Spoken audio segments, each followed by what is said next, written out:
Let's eat McDonald's. Snack tayo guys. Meron tayo dito ang chicken fold over. And beef fold over. Wala tayong burger ngayon kaya nagsawa ako sa burger. So meron tayong fries dito guys. And yung ating chicken. Yan, spicy. Then yung ating Coke. So cheesy guys. Oh.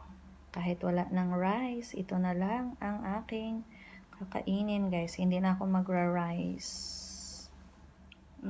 Kaya ko siya favorite. So delicious. Compare dun sa burger nila guys. Ito na yung aking favorite.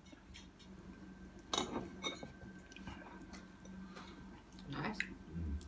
Yum, kaya ang panit. Good luck sa fats.